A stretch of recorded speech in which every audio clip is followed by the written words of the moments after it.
আসসালামু আলাইকুম। আজকে বানাবো অনেক মজার একটা রেসিপি। এটা আমি বানাচ্ছি না, আজকে বানাচ্ছে আপনাদের ভাইয়া। আর তার নাকি অনেক অনেক চেপা ভর্তা খেতে ইচ্ছে করছে পোলাওয়ের সাথে। তো আমাদের বাসায় যা যা দরকার ছিল এগুলো কিছুই ছিল না, তাই আমরা বাজারে গেলাম আর যা যা দরকার সব কিনে নিয়ে আসলাম। তোমরা তো দেখলে আমরা কি কি নিয়েছি। আর পোলাওয়ের সাথে অবশ্যই একটু কোক না হলে চলেই না।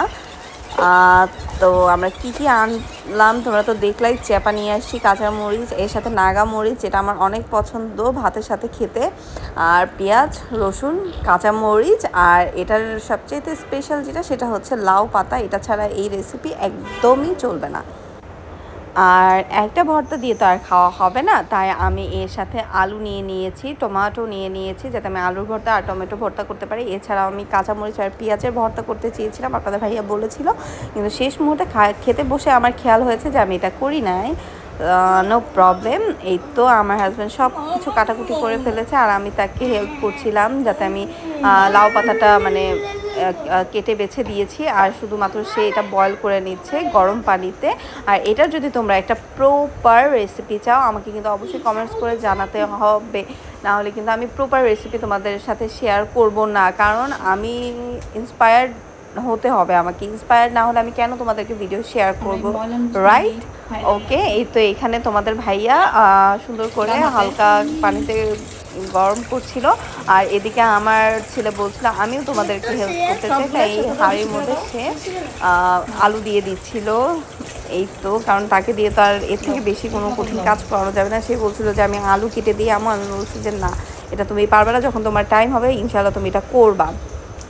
আর সে যেহেতু সে আমাদেরকে হেল্প করছিল, তাই আমরা সবসময় ওকে ইন্সপায়ার করি, তাকে অ্যাপ্রিসিয়েট করি যে হ্যাঁ সে সবসময় কাজে হেল্প করতে আমাদের সাথে আসে।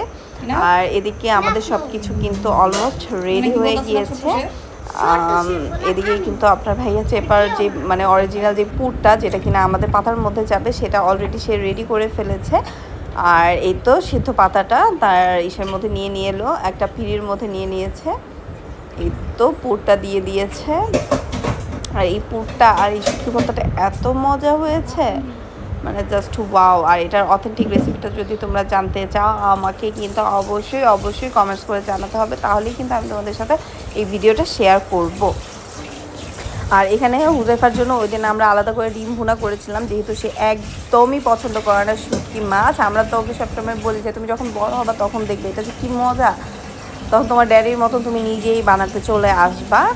আর এটা আসলে এত মজা ছিল, মানে ওয়াও, তোমরা যদি ট্রাই না করো এটা বুঝতে পারবে না। আর এটা ট্রাই করতে হলে কিন্তু রেসিপিটা তোমাদের লাগবে। আর অবশ্যই তোমরা যদি আমাকে কমেন্টস করো তাহলেই কিন্তু আমি তোমাদেরকে এই রেসিপিটা শেয়ার করব। আর যারা কিনা এই রেসিপিটা খাও নাই আর যারা খেয়েছো তারাই বলতে পারবা যে তোমরা কি খেয়েছো আর তোমরা কি মিস করেছো।